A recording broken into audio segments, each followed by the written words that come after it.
Mimi dabalaatu si dirqee moo fadhakeetiin dhugaan sii galee Yesuus nama ta'u waaqni gartee tokkicha hin nyaanne kan hin dhuyne kan hin rafne kan dubartiin taane ta'uu sii galee akkasitti gara islaamummaa jaalattee laphee keeti. Maashaallah. Tole ayyee harka kee tokkicha ol qabi inshaallah. Tole na jalaa jetta tole. Ashhadu an laa ilaaha إلا الله وأشهد أن محمدا عبده ورسوله وأشهد أن عيسى عبد الله ورسوله أني رقام بها ربي تكو مليكا هك أنقبر منجرو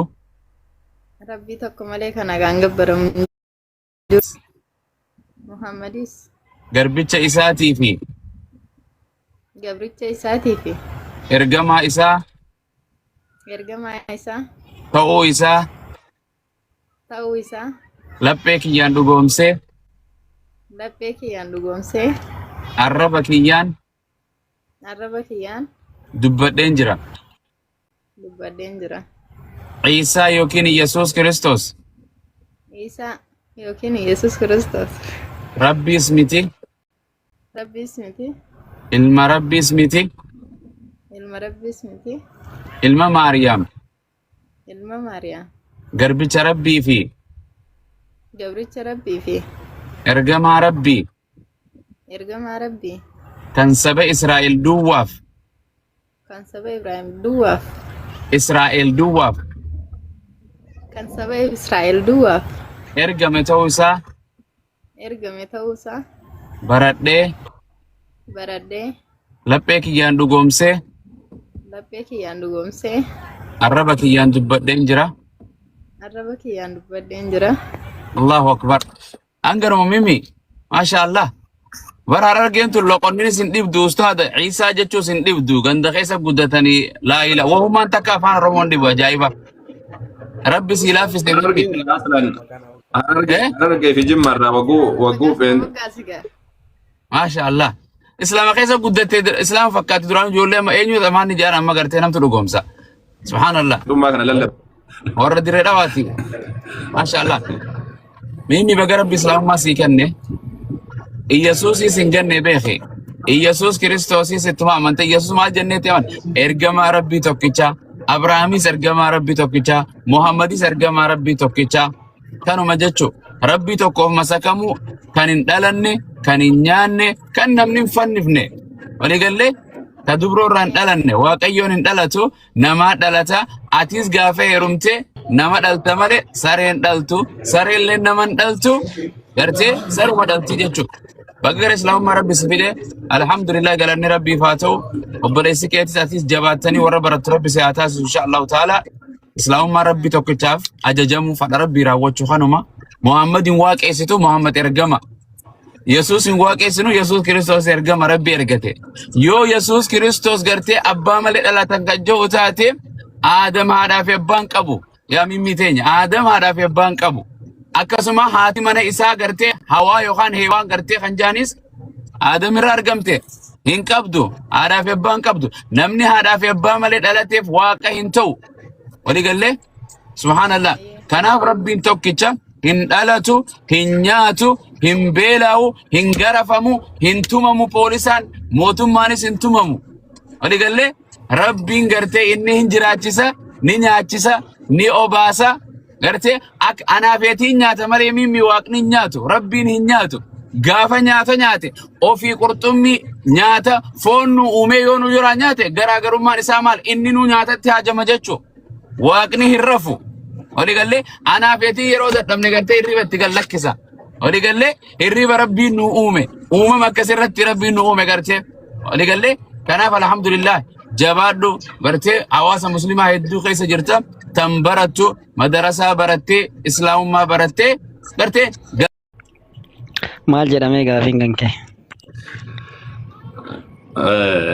akkamitti guyyaan kun guyyaa Yesuus fannifame jettaniitiin guyyaa Faasikaadhaa kana ayyaana Faasikaadhaatti Yesuus Kiristoos qabamee ergasanii ammoo jechuun macaafni illee wal dhaba garuu ayyaana Faasikaa boodamoo dura kan jedhu sun haasawaa jira.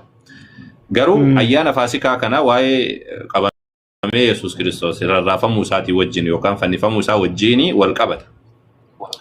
Akkamitti waaqni waaqa jettaniin sila akkamitti waaqaan isin fannifamee du'ee hin ajjeefamee du'ee du'aa ka'e akkamitti jettanii akkamitti du'e jettan waaqa keessanii isin kanuma gaafiin.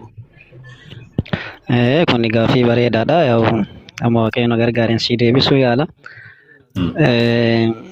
Kuni akkuma jalqaba beekamu waan ni ardiif samiidhaa uume jedha. Sarratti ardiif samii uume erga achi ka'e booda waaqni nama uume. Uumama hunduma keessaayyuu nama immoo adda godhee yookiin ammoo fakkaattii isaatiin waaqni uume. Waaqni nama kan uumeef ammootu wanta jalqaba nama dura uumame kana hundumaa waaqni akka namni hoogganuudhaaf kan uume. Nama uume ammoo waaqni iddoo yookiin qulqullittii jannata keessa kaa'e. Yeroo jalqaba waaqni nama uumu nama ammoo namni dafqee yookiin ammootu hojjate yookiin ammoo dafqee hin jiraatu ture iddoo qulqullittii keessan keenya barree Eden keessa kaa'e. Eden jechuun asii kun naannoo Iraanii, Paakistaan, Afgaanistaan naannoo kana naannoo Waaqayyoo Addaamiin keessa kaa'e kama caafaatti malee iddoo qulqullittii keessan keenya jalqabuma kaa'e. Lafumarra kaa'e. Eden gannati iddoo qulqullittii jedha kamu. Eden qulqullittii yookiin jannata keessa. Iddoo qulqullittii akkamitti taatisa? Lafarra bineensuu keessa jira. Booftinuu keessa jira. Akkamitti iddoo wanni hundi keessa jira jedhame? Walumaa gala bakkuma ta'e yoo ta'u walumaa galatti uume jedha ajajatti kenne waanni nama erga uume ajajatti kenne ajaja sana immoo namni erga balleesse booda hariiroon kaleessa namni fi waanni qabu addaan hin cite. Ergasii booda immoo hariiroon namaa fi waaqa addaan hin cite ergasii ammoo akkasitti yeroo bakka kanatti ibsaan akkanaa ibsaa deemtu hariiroon cite hogguu jettu hariiroo akkamii qaban duraan? Hariiroon jechuun kaleessa namni ajaja erga cabse namni tokko immoo akkuma biyya lafaatittu ajaja tokko erga qabde murtii itti kennamaa mitiire. Hariiroo kaminni hariiroon jiru duraan illee waaqni waaqaati namni namaati rabbiitu nama horata. Hariiroon akkamitti addaan cite akkaataa hariiroo ittiin addaan cite sanaaf ibsime. Walumaa gala namni sababa namni cubbuu yookiin namni jalqaba uumame Addaamiif Heewwan cubbuu hojjetan yookiin ammoo ajaja rabbii didaniif isaan waaqaan walitti bu'an ammoo waan isaanitti aare. Waaqni duraayyuu beeka akka Adam nyaatu duraayyuu beeka maaliif waaqayyo waaqni maaf aalama? Nama mo'ati waaqa kan goote isaa waaqni hin gaabbu jedha waan hojjetetti. Saamu'eel tokkoffaa irra jira. Saamu'eel tokkoffaa boqonnaa Saamu'eel lammaffaa boqonnaa 22 lakkoofsa 29 waaqayyo akka namaa miti jedha. Inni hin gaabbu, hin yaaddahu, hin seenahu. Wanni isa gaabbisiisu illee hin jiru jedha. Duruma waa hunda beekee uuma rabbi. Akkamitti rabbiin haara akkamitti maal uumee ka'ee akkuma namaa gootee barati. Laakiin indeen namni waan inni ajaja rabbii daangaa rabbii tuqeemi waan namni waan rabbii hin tuqin hojjetin jedhe hojjetee argame namni inni uume kun. Yoo argame maal waaqni maal faarare maal rabbiin maaliif jallisne jedhare waan fakkeenya tokko si ibsu ati ilma qabdaa? Ilma qabdaa? Anaaf maa wal fakkeessa waaqayyo akka namaa miti jedhama caafni. Akka namaa miti jedhama maaliif anaa wal fakkeessita ani nama? Akka sii galuufi obboleessu akka sii galuufi. Akka naa galuuf namaa waliin fakkeessinati namaa waliin fakkeessini waaqayyo akka namaa miti jedhama caafni. Walumaa galatti amma akki jedhu nama rabbiin uume ajaja rabbii hin cabse erga ajaja rabbii cabse booda namatti ammoo yookiin ammoo nama sani sababa seera rabbii cabse namatti waan nama sanitti hin aare. Sababa aareef namniif hariiroon yookiin ammootu iddoo kaleessa keessa turan Eden gannati iddoo qulqullittii san keessa hin bayanii hin baqatanii ergasii booda namni cubbamaa ta'ee argame jechuudha. Cubbamaa ta'ee kan baqatanii kan jedhu eessa jira bakka kamirra jira bakki hin baqatanii eessa baqatan? Jechuun baqatanii osoo hin ta'in cubbamaa ta'e namni. وانا جد Achiin ربي baqatanii دي achuma keessa jiranii jannatuma keessa jiranii jedhan addaamillee achi keessa hin baane eessarra jira hin baqatanii kaati jettu kun macaafa keessatti bar cuba mate cuba muka mate jireenyaa muka jireenyaadha muka lamatu ture muka hamaa fi gaarii itti dambee kan muka jireenyaati muka jireenya namaa kennu akka muka hin nyaanne malaayikaan dhoowwitee jedha malee macaafni na dhiyatamanii ka jedhu eessaaf itti ati jannata keessaa hin baane jira. لا لا لا لا لا لا لا لا Jannata Eden ka jedhame bar Eden ka jedhame sun baraasi kun naannoo Iraanii fa ila naannoo Iraan Afghanistan Pakistan ka jedhamu kana naannoo kan inni irra malee bar lafuma irraa bar akka macaafa keessanitti. Jannati ati jettu kun lafa irraa bar ammayyuu keessa jira namni keessattuu musliimoota jira. Addaamii fi heewwan cubbamaa ta'anii argaman warra seera rabbi cabse ta'anii argamanii ergasii booda immoo rabbiin akka namaa yookiin gara jabeessaa miti karaa itti nama kanaan ofitti deebisee namni kun akka jannata isaa yookiin akka seenuuf azaabarraa karaa kaleessa seexanni dogongorseerraa akka deebi'ee jedhuuf ammootu karaa kanaan rabbiin karaa barbaadee karaa kanaan mootu karaa kanaan Iyesuus Kiristoosiin karaa durba Maariyaam jedhamtuun gara biyya lafaa dhufe ergasii cubbuu namaa kana karaa kanaan akka namni jannata galuuf Iyesuus Kiristoos garaafamee cubbuu ilmaan namootaatiif cubbuu anaaf si'itiif jedhe garaafamee ergasii bifa waaqummaa otoo qabuu gaduuf deebisee akka namaatti dabarfamee kenname. Akkasi. Koi Addaam maal keessaa ba'e si Eden keessaa ba'e mi akka jechaa jirtutti. Cubbuu hojjete seera rabbii cabse. Cubbuu itti ilaalla yeroo takkanaaf eegi. Cubbuu ta'uu isaadhaatti ilaalla. Jalqaba irratti Addaam cubbuun hojjenne cubbuu hojjete kan jedhe Phaawulos dubbate malee seerri iyyuu hin jiru. Seera yoo cabsanii cubbuun karaa seeraa dhuftee jedhama Phaawulos. Gaafsan seerri hin jiru. Cubbuun karaa seeraa dhuftee jedha Phaawulos. Cubbuun jedhamu gaafsan Addaam. Waan si gaafadha bakka kanatti mee waa lama si gaafadha takka duraan adiisira ammaffaa si gaafadha. Jalqaba irratti Addaam Eden keessa tureemi. Iddoo qulqullitti jedha iddoo qulqullitti. La iddoo qulqullitti hin jedhu. Eden keessa tureemi. Okay. Edeniin sun lafarra jirti moo samiirra jirti yeroo san? Lafarra jirti. Lafarra jirti. Tole. Lafarratti amma lafumarraa jiran kun eessa jirti gara baha biiftuu jirti jedhaan kun Aishaa keessa jirti jedha bara. Naannoo Jeehuun Efraaxis naannoo bishaan kun keessa yaa'u naannoo kana jirti jedha. Naannoo amma Afghanistan, Pakistan, Iraan naannoo Turkiin faati irra jirtu kanaan naannoo kanatu Jeehuun kan jiru naannoo kana lagni Jeehuun faati kan jiru Efraaxis faati naannoo kanarra yaa'a. Tole eega kaase Efraaxis kan jedhamu Furaat kan jedhamu kana. Furaat kan jedhamu. Furaan jechuun laga Siiriyaa keessa qaxxaamuree Turkii seenaa Iraaqiin illee qaba. Furaat jennaan afaan Arabiffaatiin Furaat jedhama. Efraaxis kan jedhamu isa sani. Lagni Furaat sun ammayyuu jira kun dhuguu dandeessa dhayite waraabbachuu dandeessa. Naannoo lagni Efraaxis faati irraa burquu jedhu dubbata. Naannoon Addaam keessa ture kan jedhu macaafni Furaat itti barreessee seeni Efraaxis lagni jira lafarra. Jeehuun illee kun naannoo Iraanii keessa jira. Naannoo Iraanii, Afghanistan, Pakistan Turkistan jedhamu naannoo kanneen irra jira. Si galaa miti isaa? Addaam jannata keessaa gubbaadhaan buune yookaan jannata namni seenuuf deemu san keessaa hin buune si lafarra jira. Lafa bofni jiru, lafa bineensi jiru. Si galaa miti isaa? Akkasii kun kan lammaffadhaan dhagoo jirtaami? Lammaffadhaan ammoo Addaam cubbuu hojjechuu isaadha maaliin argite? Addaam waan gaarii fi waan hamaa Addaam beekaa gaafa muka san nyaatu jalqaba rabbiin ajajatti kennee kana hundumaa nyaadhu kanneen hundumaa fayyadami garuu immoo mukattii sana nyaatin jedhee rabbiin gaafa Addaam waan hamaa fi waan gaarii Addaam beekaa siin jedhe waan hamaa fi gaarii Addaam beekaa usu gaafa ajajamu san akkamitti hin beekne ma seexana dogongorsee waan ta'eef seexana dogongorsee yaa abbo hin beeku mukni inni nyaate sun muka maal jedhamu beektaati mukni inni nyaate mukni inni nyaate muka maal jedhamu maqaan isaa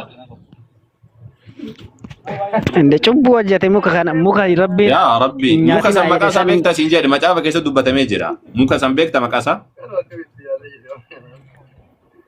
I don't know wani cubbuu hojjete muka rabbiin hin nyaatin jedhe san nyaate argame jedha hayyato akka tubattuuf mukni sun muka hamaa fi gaarii ittiin addaan beekanii jedha macaafa keessa jira muka hamaa fi gaarii addaan beekanii ni jedha طيب أدام وسموك سنين أدباسة تميرة إلى ربنا لو وني سيقالو كوا أدباسة كان فيا دبي كان يادي Seera uumaa boqonnaa lamarratti jalqaba irratti jechuudha sirritti. Sirritti akka hubattuuf lakkoofsa torba irratti maal jedha jalqaba irratti si dhaga'uu jirtaani?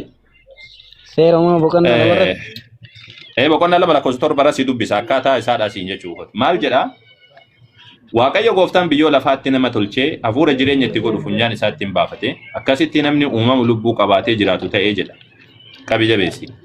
Yemmus Waaqayyo gooftaan biyya gara ba'a biiftuu keessa Edeenitti iddoo dhaabaa tokkoon dhaabee jedha. Qulqulluun jedhu biyya qulqulluudhaa miti bara lafuma kun Iraan uumamu naannoo muslimni irra jiraatu kana. Amma jannataati jettu kana jannata isin jettanii bakka itti amantan san muslimatu irra jiraata. Naannoo ba'a biiftuu ka jedhamu Eeshiyaadha. Dhaqiitii gaafadhu Eeshiyaadha. Sharq ka jedhamu kun naannoo Iraan, Iraaq kanneentu keessa jira. Eega sanii abbaan fedhellee irraa jiraatu garuu abbaan fedhellee jechuun amma nu kan jedhaa rube waa'ee lafaa namni achitti deebuu yoo barbaadani maal koottaa ka viizaa muradhaati min chigira alluta achitti deebuudhaaf Yesuus yoo kaduu taate maaliif Yesuus du'a kun viizaa isinii baafnaa yookaan viizaa baafadhaate koottaa Iraan dhaqa achitti deebii yoo sun taane jannata san seenu Yesuus Kiristoos wanni inni du'eef akka jechaa jirtutti wanni inni du'eef sababni isaadha achitti isin deebisuudhaaf yoo taate jannata Addaam keessaa ba'e gara ba'a biiftuuti achi dhaqaa kunno viizaa ma qofa isin barbaachisa malee waan tokko isin hin barbaachisu. Jennaan nimaa ardiirra wayii lafarra jira wayii jedhee waan nimaa. Kuno maal jedha dhaggeeffadhu kuno akka inni jedhu kun jannati lafarra jira ka Addaam seene sun Edeen ka jedhamtu sun lafarra malee samiirraa miti bakka jannata bakka seenanii miti lafumaa bara maal jedha eegasan itti fufeemee si dubbisa. Yemmus Waaqayyo gooftaan biyya gara ba'a biiftuu keessaa Edeenitti iddoo dhaabaa tokkoon dhaabee jedha. Oorruu wayiidha jechuudha. Iddoo dhaabaa jechuun oorruudhaan jedhama akka biyya keenyatti. Nama isa tolche sanas achi keessa hin kaa'e Waaqayyo gooftaan mukkeetii ija namaa hawwatan garaagaraa iji isaanis nyaataaf ba'eessa ta'an lafa keessaa hin biqilcheedha kun lafa jechuu jira. Lafa keessaa hin biqilchee jechuu jira. Lafa jechuu jira macaafni kan jedhu. Ati samii irra jannata kana deebinaa yoo ati jette viizaa baafadhu sii gargaarra yoo ka dhabdu taate wamaa Yesuus waan kanaaf du'e hin qabu. Yoo biyya sana dhaquu barbaade. Eega sanii maal jedhaa? Mukti ija isaa nyaatanii jireenya namaaf kennu. Takka jedhi qabee. Koi. Waan haara wal dhaga'u jirtanii. Jannati keessa. Viizaa gaafataa? Lakki bari jannata Edeen jannata Addaam keessa bahe san dhaquudhaaf yoo jettanii keessaallee hin baane Addaam. Bahe kan jedhu illee jiru macaafa keessa. Addaam hin baane jannata keessa Edeen keessa hin baane Addaam. Achuma ture. Garuu muka jireenya namaaf kennu akka hin nyaanne godhame malee Addaam jannata keessaa bahe Edeen keessaa bahe kan jedhu hin jiru. Tole itti fufname. San booda maal jedhaa? Mukti ija isaa nyaatanii jireenya namaaf kennu. Mukti hamaa fi gaarii ittiin beekanis iddoo dhaabaa sana walakkaa turanii jedha. Muka lama dubbate. Muka hamaa fi gaarii mukti ija isaa nyaatanii jireenya namaaf kennu takka mukti hamaa fi gaarii ittiin beekanis iddoo dhaabaa sana walakkaa ture jedha. Muka lama. Tokko kan jireenya namaaf kennu tokko ammoo kan hamaa fi gaarii ittiin addaan beekanidha. Jabeessi qaba. Inni hamaa san nyaatee argamee miti reen. Muka hamaa san nyaatee ka rabbi rabbiin nyaatiin jedhe nyaatee argame. Ani yaa goobazii ko indoon okkoriin ani waan akkasiin jaaladhuuti. Afaan Oromoo si dubbachuu jira. Kitaaba si dubbisuu jira. Laa jechuun kitaaba dubbisteetu ila hiikkaa na tiittee fi yoo miikiyaan yoo man hiike afaan Oromoo ko sitti mul'isaa meeqa yeroo takka ko sitti mul'isaa. Akka seerisi. Jennanni lafarraa miti jennanni kan jiru beela. Obsi. Jennanni samiirra. Yeroo takka obsi. Yemmus Waaqayyo biyya gara biiftuu keessa Edeenitti iddoo dhaabaa tokkoon dhaabe nama isa tolche sanas achi keessa hin kaa'e. Waaqayyo gooftaan mukkeetii ija namaa hawwatan garaagaraa ijji isaanis nyaataa fi ba'eessa ta'an lafa keessa hin biqilchee jedhe. Keessa lafarraa biqilchee jedhamoo samii keessa biqilchee jedhasi? Moo lafatu samitti ol ba'e? Magarsa. Wayi dhagaa jira. Lafa keessaan biqilchee jedha kunoo. Ija isaan nyaatanis ba'eessa ta'an lafa keessaan biqilchee jedha jannata Edeen keessatti. Lafatu samitti ol ba'e moo samitu lafatti gad bu'e moo akkamitti lafti lafa keessaan biqilchee jechuu jira. Ati ammoo samii keessa jira jechuu jirta. La jennaan samiirra jira malee lafarra hin jiru. Iddoo qulqulluu yookiin iddoo mijataa iddoo osoo ijaanaa dhugu kamoon maaliif buustamaar kan isaa saggeeffachuu qabda ture? Maal dhaggeeffadha isaa osoo kitaaba itti mul'isu waamee gadi afaaniin hubachiisee dadhabe kitaaba itti mul'ise kanaan ala ammoo yoo achiisi jedhe maal ani warri isaa dhaa guddifatu anatu isa guddisamu miidiyaa irratti isa guddisamu ani. Ati walumaa kana jennaan ni lafa jette? Kunu lafti lafa jirti jedha. Amma nagarre mo'ati seera uumaa boqonnaa lama dhaqiitti dubbisat. Yoo ani sobaa jiraadhe dhaqiitti lafa keessaa Waaqayyoo jannata keessa Eden lafarra akka jirtu dubbat. Itti fufee maal jedhaa sirriitti hubadhu. Itti fufee maal jedhaa. Waaqayyo gooftaan muka ija namaa hawwatan garagara iji isaanis nyaataaf ba'eessataa lafa keessaan biqilchee jedhe. Mukti ija isaa nyaatanii jireenya namaaf kennu. Mukti hamaa fi gaarii ittiin beekanis iddoo dhaabaa sana walakkaa turanii iddoo dhaabaa sana obaasuudhaaf Eden keessa bishaan hin burqee jedha. Bishaanichis achi ba'ee gargar hiramee laga afurin ta'e. Maqaan isa duraa Piisoon jedhama jedha. Inni guutummaa biyya Hawiilaa lafa warqeen jirutti naanna'ee yaa'a. Biyya Hawiilaa jechuun jira gosaan himu jira. Biyya Hawiilaa kan jedhamu naannoo warri Hawiilaadhaa irra jiraatu kana jechuudha. Maqaan himu jira akka gosti akkana irra jiraattu jedhee. Sirriitti garuu warri biyya Hawiilaa jedhamu kunniin naannoo Iraan, Iraaq naannoo kanniin dhaquu dandeessa viizaa baafattee yoo jannata addaamsan barbaadde. Yesuus waan du'uu barbaachisu hin qabu saba kanaaf jecha. Warqeen biyya sanas ba'eessaa hapheen urgaa'u sardooniksiinis achiin argamuu jedhe. Kun ergama jechuu jira achi baafachuu dandeessa jechuu jira. Si garaama isaa bakka samii baafachuu dandeessa warqeen achiin argamuu jechuu jira macaafa. Ergan argamuu jedhe in argamuu jechuu jira bakka namni dhaqee qotatu bakka warqee irraa argatanii jechuu jira. Samii keessa ol ba'ee namni warqeen argatu bakka irraa argatanii jechuu jira achi boodaanoo. Maqaan laga isa lammaffaas Giihoon. Giihoon jechuun Iraanii keessa ce'eetiin achiin gara Afgaanistaan naannoo kanneen irra deema jechuudha. Jeehuun jedhama. Jeehuun kan jedhamu innis guutummaa biyya Kuushitti naanna'ee yaa'a jedha. Eegasanii hoo maqaan laga isa sadaffaas Tigroos. Inni ammoo fuullee mandara Asoor gara ba'a biiftuutiin yaa'a. Lagni inni afraffaan immoo Efraates jedhamaa jedha. Efraates kan jedhamu Furaat kan jedhamu kana ka'as kunoo Siiriyaa keessa yaa'ee Iraaqiin illee dhaqqabee Turkii seena. Si garaa miti isaa. Yoo kana naannoo kana kun naannoo inni jechaa jiru naannoo Addaam ture kan inni jiru. Jannata kana seenuudhaaf jecha yoo ka Yesuus du'u taate Yesuus waan tokko waan jedhu. Dhiifama wajjini macaafa amma dubbisaa turte seera uumamaa boqonnaa meeqa gubbaa irratti dubbisaa? Boqonnaa lama irraa si dubbisaan. Boqonnaa lama lakkoofsa meeqarraa? Jalqabuma irraa kaaftee dubbisuu dandeessaa lakkoofsa 7 irraa dubbisuu barbaada. Seera uumamaa boqonnaa lama miti kan akkas kan inni dubbatu dubbiin kun kan dubbatu seera uumamaa boqonnaa lama odoon taane boqonnaa 3 gubbaarra jira. Ati akkamitti boqonnaa lama irraa dubbistu?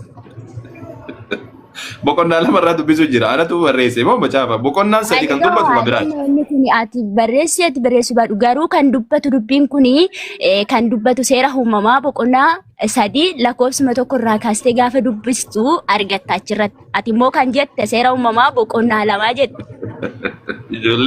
Ijoollee kitaaba dubbisiisanii akka ta'e wanne jettu arguu jirtan isa. Kuni kan dubbatu jiru boqonnaa 2 irraa. Yaa mucayyoo boqonnaa 2 irraa. Boqonnaa 3 irra kan jedhu dhageeffadhu yeroo takka dhageeffadhu. Boqonnaa 3 irra kan jiru maal jedha jalqabni isaa? Bineensa bakkee Waaqayyo gooftaan uume hundumaa keessaa bofni caalaa haxxee ture jedha. Haxxee ture. Jannata kan waan baddaan baas immoo eenyudha boficha kana mitire? Jannanni sun eessa jirti isaa? Jannanni eessa jannata keessaa baase? Eden keessaa baase? Eessa jannata jedhame? Jannaticha timbeetu. Rabbi eessa jira? Mee macaafa keessa deemiti qoy kiyyuu gaafadha qoy. Macaafa keessa deemiti mee seexanni Addaamin jannata keessaa baasee kan jedhu naa kennimi. Kuno jannata keessaa baasee amma abboommi gooftaa Yesuus Kiristoos cabsinaan miti kan isaan jannata keessaa ba'an lafa kanatti seexanaa. Abboommi Yesuus jechuudha isaan mucayyoo. Yaa Rabbi kiyya usanaa kenniti. Sanuu Yesuus abboommi Yesuus jetta isaatillee fayyaan nagaadhaa mi jireenya. Mee dhaqee dubbisee boqonnaa macaafa harka qabdaa mee goba jiru. Yaa mucayyoonnan macaafa harka qabdaa mee. Yoo gaafattanii macaafa qulqulluu iddoo isaa macaafa harka qabdaa nama gaafadha. Macaafa harka qabdaa mee. Calqaba irraa kaastee seera uumamaa boqonnaa 2 kunoo na bira jira. Seera uumamaa boqonnaa 2 lakkoofsa 2 irraa jettu miti. Siin dubbisaa. Macaafa harka qabdaa yaa kiyyuu yaa goba jiru. Seera uumamaa boqonnaa 2 calqaba irraa kaasi lakkoofsa 1 irraa kaasi dubbisetti miti siin dubbisaa waan jedhu. Dhageeffadhu iddoo si waan jedhu. Macaafa harka qabdaa yaa kiyyuu mee miira keessaa ba'e. Calqaba irratti mata dureen isaa maal jedha? Dhageeffadhu siin dubbisaa. Yaa mucaan tasgabbooftamoo si gabbuusa. Dhageeffadhu mee macaafa harka qabdaa hojii dubbadhu. Imboosiin dhageeffadhu wal dhageeffadhu. Okay na dhaga'u jirtaa mi kiyyuu. Sin dhagaa Eewa na dhaga'e yeroo takka na dhaga'e yaa mucayyoo. Warra kaasii dubbisii jette mi siin dubbisaa qoy. Yaa mucayyoo mee na dhageeffadhu. Si dhaggeeffadhaatiin Seen dubbista yeroo dubbisaa takka dhaggeeffadhu. dhaggeeffadhu kaani macaafa Haa qulqulluu dubbifamu dubbisaan dhaggeeffadhu jedhanii. akkuma dubbisaa turte dhaggeeffadhu taraa keenya si dubbisa. Okay, naa dubbista yeroo takka mee akka malee sirreessu akkana callisanii. Achirra kan jiruu fi kanatti dubbisaa jirtu boqonnaa lamarraa kanatti jettee fi boqonnaa lamarra kan jiru jalqabumarraa kaasii dubbisette lakkoofsuma tokko irra miti isarra kan jiruu fi anatti dubbisaa turteen ani immoo siifin dubbisaa na dhaggeeffadhu qaba. Okay, boqonnaa lamarraa naa dubbisa yoo macaafa harkaa Okay, qabaate. seera uumamaa boqonnaa lama jalqabumarraa kaasii si dubbisa dhaggeeffadhaa yaa jamaa. Hayyee dubbisi Mata dureen dubbise. isaa maal jedha? Qoy gaana dhaggeeffadhu shiinan dubbisa gooftaan si haa eebbisu. Hin jarjarin kaate miira keessaa bahe yeroo takka. Hin jarjarin itti suutanii dubbisi nuun taatu. Dhaggeeffadhu. Obsi yeroo takka bachuu obsi. Hayyee dubbisi boqonnaa lama lakkoofsa tokkorraa. Okay, dhaggeeffadhu mata dureen isaa maal jedha? Seera uumamaa boqonnaa lama. Boqonnaa lama. Waaqaa fi lafa uumee eebbaan raawwachuu isaadha mata dureen isaa. Dan dubbisa lakkoofsa tokkorraa maqaa Yesuusiin. Bantiiwwan waaqaa lafti wanti isaan keessatti argamu hundinuus egaa raawwataman. Waaqayyo guyyaa torbaffaa dura hojii isa hojjechaa ture hin raawwate. Guyyaa torbaffaattis Waaqayyo waan hojjechaa ture hundumaatti Waaqayyo waan uume hundumaa raawwatee guyyaa torbaffaa dura hin boqate. Guyyaa torbaffaa sana hin eebbise, hin qulqulleesses. Seenaan uumama waaqaaf lafaa akka kana turee jedha. Ati immoo kanatti dubbisaa turtee fi seera uumamaa. Dubbisi yaa mucayyoo bismillah. Lakkoofsa torba dubbisi ammas akkasuma dubbisi gadi. Lakkoofsa torbarraa siin jedhe yani irra caalatti dubbisi yeroo takka dubbisi gadi. Okay, lakkoofsa torba dhaggeeffadhu ka. Waaqayyo lafatti bantiiwwan waaqaa uumee namni lafa jalatti hojii hojjetu waan hin turinii fi Waaqayyo gooftaan ammallee lakkoofsa shan irra deebime yeroo takka qajeelchii dubbisi. obboleessaa afaan oromiffaan dubbisaa rabe. Afaan Oromoo tolchuutti hin jirtu giddiin ufofsiisuu jira malee afaan Oromoo daakuu jirta laala akkanatti. Qajeelchi dubbisi maal siin jedhe maala? Jechuun afaan oromoo maal handaa karee ergas yoo si galuu baate. Akka sabaatti nurra deemu jirta akka sabaatti nurra deemu jirta afaan keenya jajjabsite dubbisi afaan Oromoo qajeelchi hin jedhe malee maal siin jedhe? Afaan Oromoo isa qulqulluu naasa'ani afaan Oromoo inni kun inni dubbisaa jiru kunis afaan Oromootiin barraa'e.